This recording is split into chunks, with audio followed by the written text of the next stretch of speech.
Hello everyone, welcome back to our YouTube channel APC academy. आज के video में हम डिस्कस करने वाले हैं टेट में पूछे गए क्वेश्चंस और साथ में उनके एक्सप्लेनेशंस। तो स्टार्ट करते हैं। फर्स्ट क्वेश्चन है, who proposed the chemical evolution of life.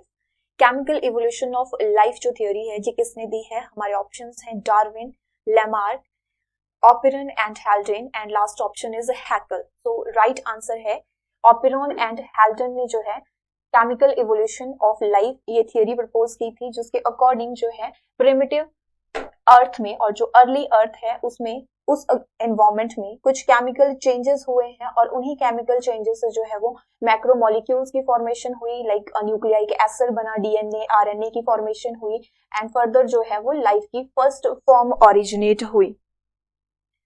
Then next question is a fat soluble vitamin that regulates blood clotting is. First option is vitamin A, vitamin K, then vitamin C and last option is niacin. So fat soluble vitamin which regulates blood clotting is vitamin K. So vitamin K, it helps to make various proteins। ये different type की protein formation में help करती है जो कि blood clotting के लिए required होते हैं and other clotting factors also. So for example prothrombin, it is also required for blood clotting. Then next question is, other than spreading malaria, anopheles mosquitoes are also vector of। Malaria spread करने के अलावा जो anopheles vector हैं ये कौन सी disease जो है उसके लिए एज अ वेक्टर काम करेंगे? सो हमारे ऑप्शंस हैं dengue fever, then filariasis, encephalitis and last option is yellow fever.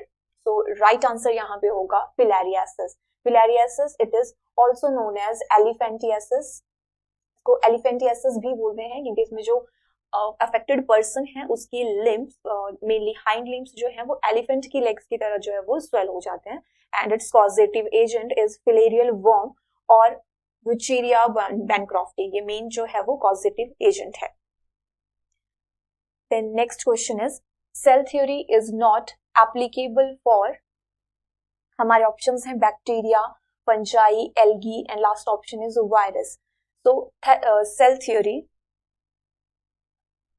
जो है ये एप्लीकेबल नहीं है वायरसेस के लिए, because according to cell theory every living organism is made up of cells. जितने भी लिविंग ऑर्गेनिजम्स हैं वो सेल से मिलके बने हैं। और अगर हम बात करें वायरसेस की तो these are not true cells. एक तो ये ट्रू सेल्स नहीं है, इनर्ट पार्टिकल्स की तरह जो है ये बिहेव करते हैं outside the body of the host and they also lack protoplasm. इनमें प्रोटोप्लाज्म भी प्रेजेंट नहीं होता है। Protoplasm means nucleus and cytoplasm, both are collectively known as protoplasm.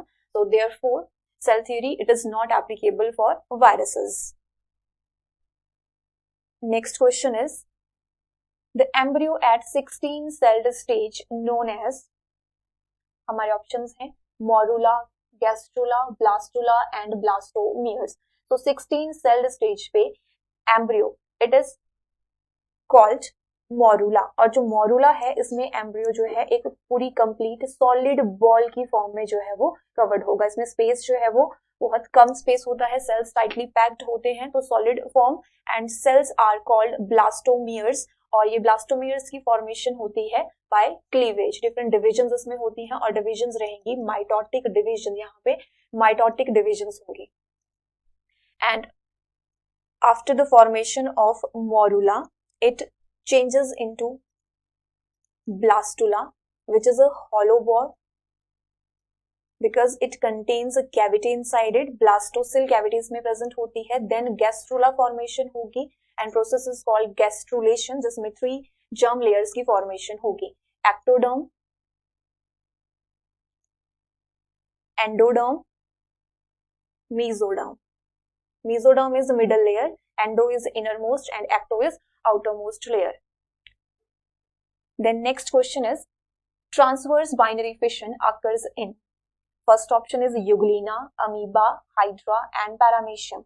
So transverse plane से जब binary fission होगा then it occurs in ciliates and here ciliate is paramecium. So right answer is paramecium.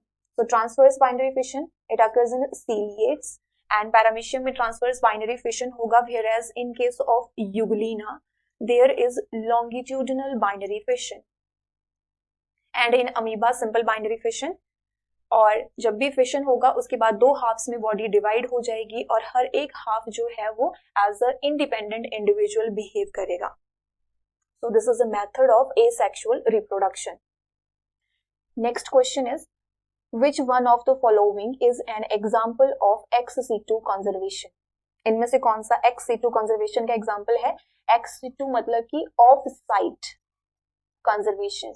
जो natural habitat है वहां पे conservation नहीं होगी, जबकि आर्टिफिशियल हैबिटेट या फिर नेचुरल कंडीशंस वहां पे प्रोवाइड की जाती हैं कुछ उस तरह की, वो है ex situ conservation.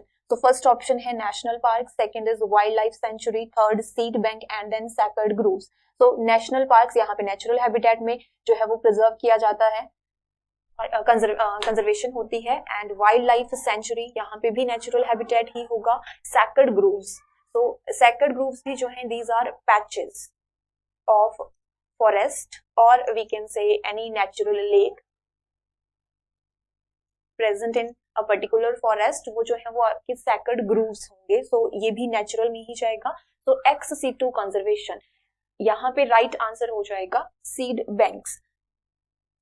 Seed bank, it is an example of ex situ conservation. Seed bank also known as germplasm bank, जहां पे सीड स्पेसिमेन को कंजर्व किया जाता है under suitable conditions. Next question is main function of insulin hormone is to increase glycogen in liver, decrease glycogen in liver, increase blood sugar, and last option is decrease blood sugar. So insulin hormone, it is secreted by beta cells of pancreas और जिसका main function है excessive glucose को glycogen में convert करना. तो right answer यहाँ पे होगा decrease blood sugar. So function of insulin, your main function of insulin is to decrease blood sugar level and it is secreted by beta cells of pancreas, and this process of conversion of glucose into glycogen is called glycogenesis. Next question, common problem of the eye is, इनमें से कौन सी जो है वो eyes की common problem है? So first option is conjunctivitis, second is cataract, third is glaucoma and last option is all of the above. So right answer है यहाँ पे all of the above. Yes, above ये सारी जो conditions हैं ये common eye problems हैं. So first is conjunctivitis. Conjunctivitis क्या है? It is inflammation of conjunctiva, जिसकी वजह से eyes जो हैं वो red appear होंगी, redness जो है वो eyes में हो जाएगी. Second option is cataract. Cataract में जो लेंस है इट बिकम्स क्लाउडी, उसमें व्हाइट कलर के पैचेस जो है वो अपीयर हो जाते हैं. And last glaucoma. Glaucoma condition में एक्वस ह्यूमर जो है उसको ड्रेनेज नहीं होगी और वो वहां पे एक्यूमुलेट होगा, जिसकी वजह से फ्लूइड प्रेशर जनरेट होता है और जो ऑप्टिक नर्व है फाइनली वो डैमेज हो जाएगी. So next question, main hearing part of an ear is, और ऑप्शंस हैं first is cochlea, second is ear canal, then utricle and last option is Eustachian tubes. तो मेन हियरिंग पार्ट, इनमें से hearing part जो है वो कौन सा रहेगा? क्योंकि इसमें जो यूट्रिकल्स हैं ये तो बैलेंस मेंटेन करता है, यूस्टाकियन ट्यूब भी बैलेंसिंग में हेल्प करती है, प्रेशर मेंटेन करके रखेगी. Also ear canal participate in balancing as well. Then right answer will be cochlea. It is a spiral shaped hollow tubular structure. ये इस तरह की एक ट्यूबुलर स्ट्रक्चर होती है जो कि इनर ईयर का पार्ट है. 3 पार्ट्स में ईयर जो है वो डिवाइडेड होता है, external, middle and inner ear. So ये इनर ईयर में प्रेजेंट है कॉक्लिया पार्ट. और कॉक्लिया में भी जो रियल साइट है हियरिंग की that is organ of Corti. So according to options right answer रहेगा यहाँ पे cochlea. The next question is, first polar body is formed at which stage of oogenesis? Oogenesis, it is the process of formation of ovum or egg. So first polar body की formation जो है वो कौन सी stage पे होगी during oogenesis? Then first option is meiosis 1, second is second mitosis, then first mitosis and last is both A and C. So right answer है यहाँ पे ड्यूरिंग मियोसिस 1 जो है वो फर्स्ट पोलर बॉडी की फॉर्मेशन होती है, जिसमें कि प्राइमरी oocyte की फॉर्मेशन होगी.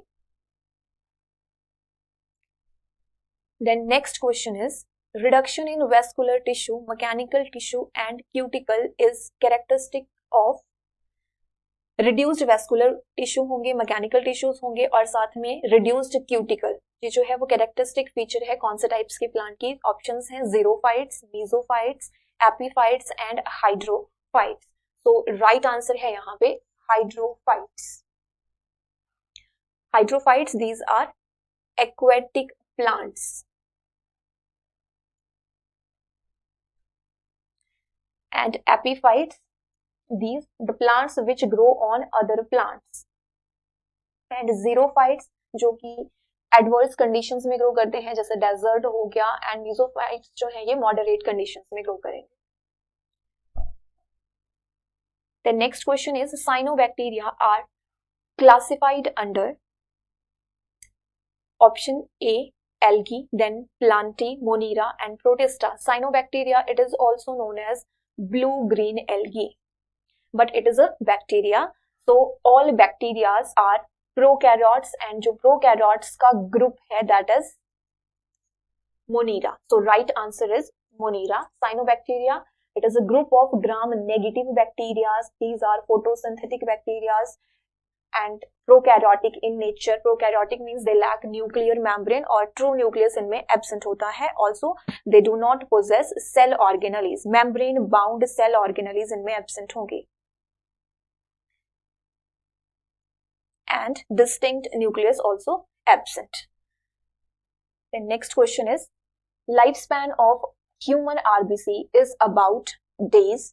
First option is 45 days, second is 120 days and then 80 days and 180 days. So right answer है यहाँ पे जो average lifespan है human RBCs का, it is 120 days. And RBCs की formation जो है mainly bone marrow में होंगे अगर हम adults की बात करते हैं. And spleen, it is also known as graveyard of RBCs because जो aged RBCs होती हैं उनको macrophages जो है वो अट्रैक्ट कर लेते हैं लीवर और स्प्लीन में. Therefore, spleen, it is also known as graveyard of RBCs and also it is also known as blood bank. Then next question is which of the following is oviparous? इनमें से कौन सा जो है वो oviparous animal है? Oviparous means egg laying animal. और options में जो है ये मैमल्स हैं. सो एग लेइंग मैमल इनमें से कौन सा है? First option is platypus, second is bat, third elephant and fourth option is whale. So right answer is platypus. It is a egg laying mammal.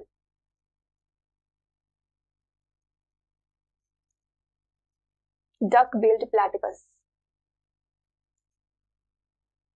The next question, oral contraceptive pills contain small amount of oral contraceptive pills. ये birth control measures हैं.